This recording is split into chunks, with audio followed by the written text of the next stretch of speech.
Hello सभी भक्तों को मेरा प्यारा भरा नमस्कार। मैं अरुण कुमार। आज 6 जून 2025 को बाबा जी के दर्शनों के साथ शुरुआत करते हैं।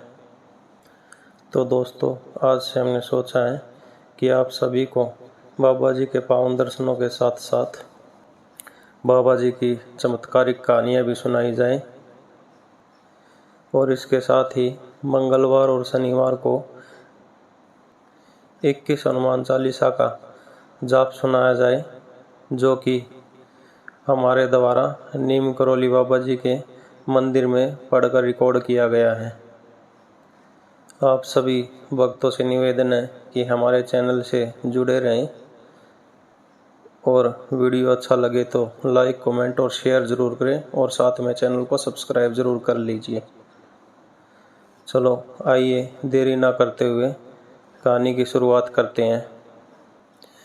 ये कहानी एक ऐसे भक्त की है जिसका नाम भोलानाथ था।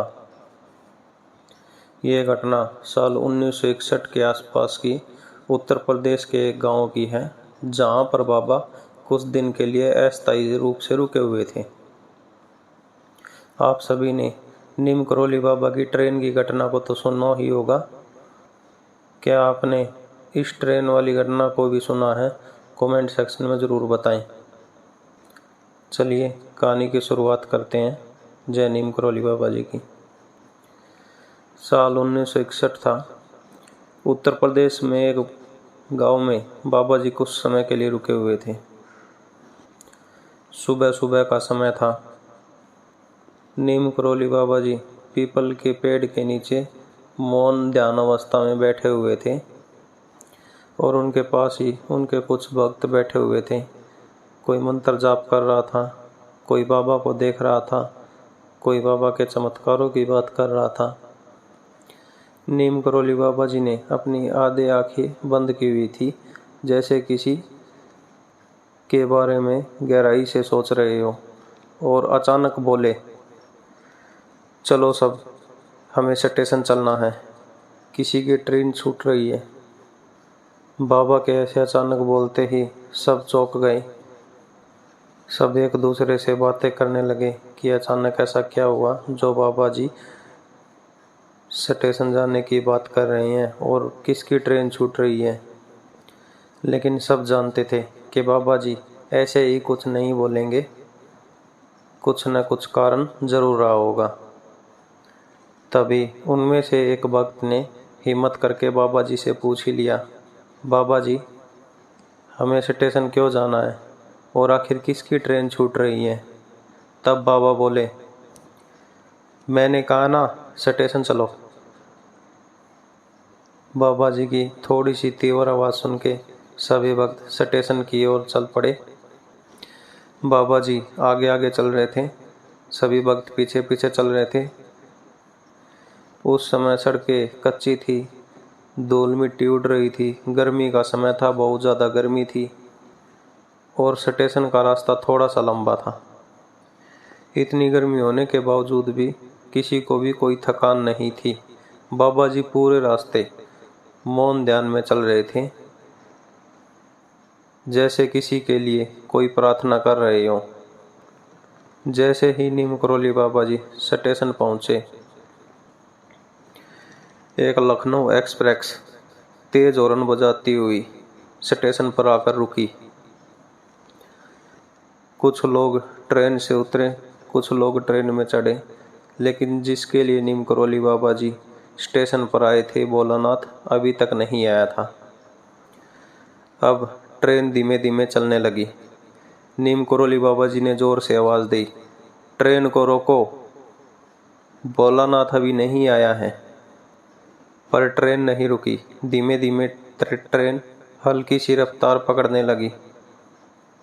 तभी नीम करौली बाबा जी ने जोर से अपना जमीन पे पैर मारा और बोले, ट्रेन को रोको। तभी ट्रेन अचानक से रुक गई। ट्रेन का इंजन स्टार्ट था, लेकिन आगे नहीं बढ़ रही थी। सभी भक्त लोग बाबा जी का यह चमत्कार देखकर हैरान हो गए। तभी स्टेशन मास्टर बाबा जी के पास आकर बाबा जी से बोलता है, बाबा जी समझ नहीं आ रहा, ब्रेक भी नहीं लगाए और फिर भी ट्रेन रुकी हुई है। बाबा जी ने कुछ नहीं बोला, चुपचाप खड़े रहे। तभी दूर से स्टेशन की तरफ एक गरीब व्यक्ति दौड़ता चला आ रहा था, गर्मी में पसीनों से भरा हुआ। जैसे ही वह ट्रेन के पास पहुंचा और बाबा जी को ट्रेन के पास समीप खड़े देखा तो भक्त के हल्के से आंसू निकल पड़े और बाबा जी के चरणों को स्पर्श किया और बोला, बाबा जी मैंने तो सोचा आज मेरी ट्रेन निकल जाएगी। तभी नीम करोली बाबा जी बोले, जा अब तो ट्रेन पकड़ ले, तेरे लिए ही रुकी है, कभी ऐसा ना हो कि ट्रेन अब चली जाए।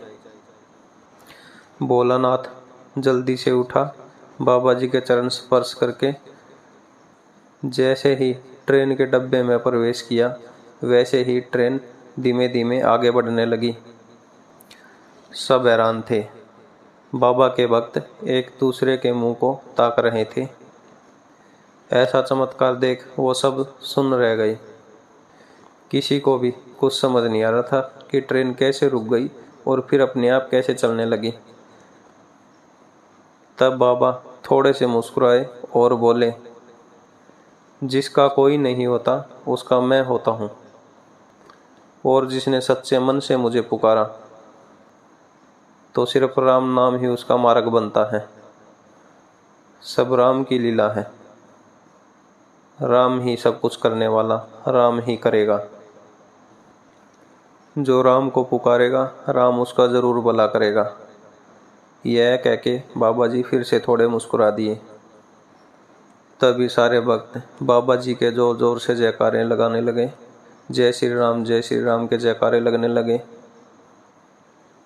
कुछ समय बाद लोगों को पता चला कि उस व्यक्ति की माँ बहुत बीमार थी, उसको हॉस्पिटल में एडमिट कराना था और भोलानाथ के पास टैक्सी से जाने के रुपए नहीं थे, और अगर वह ट्रेन से वहां ना जा पाता तो हॉस्पिटल में उसकी माँ को एडमिट कराने में भी देरी हो जाती। लेकिन बाबा सब जानते थे। बाबा बिना कहे बिना सुने अपने भक्त की इच्छाओं को जानते हैं। नीम करोली बाबा जी कहते थे, मैं कुछ नहीं करता, सब राम जी करते हैं, सब राम की लीला है। ये घटना स्वयं बाबा जी के आश्रम में सेवा देने वाले कई बुजुर्गों ने बताई है। यह लखनऊ फर्रुखाबाद रूट की ट्रेन की घटना है जो नीम करोली बाबा जी के जीवन के दौरान बार बार लोगों द्वारा दोहराई गई है, और इसके साथ ही रामदास कृष्णदास जैसे विदेशी भक्तों ने भी अपनी किताबों में इस चमत्कार का वर्णन किया हुआ है। तो दोस्तों, ये थी बाबा जी के चमत्कार की एक और कहानी। क्या आपने नीम करोली बाबा जी की ये चमत्कार की कहानी पहले कभी सुनी थी? कमेंट बॉक्स में ज़रूर बताएं, और कृपया करके बाबा जी के लाइव दर्शनों के साथ साथ पूरी कहानी को सुने। लाइव दृश्य और कहानी अच्छी लगे तो वीडियो को लाइक, कमेंट और शेयर ज़रूर करें ताकि बाबा जी के हर भक्त तक ये कहानी पहुंच पाए। इसके साथ ही साथ अगर आपने चैनल को सब्सक्राइब नहीं किया है तो चैनल को सब्सक्राइब करें और बेल आइकन को दबा दें। तो दोस्तों, कल सुबह 7:30 बजे शनिवार के दिन हम आएंगे लाइव बाबा जी के 21 जाप हनुमान चालीसा के लेकर। जय नीम करोली बाबा जी की। सभी भक्त हमारे साथ जुड़े रहें और चैनल को सब्सक्राइब ज़रूर करते रहें। जय नीम करोली बाबा जी की। बाबा सबका भला करे।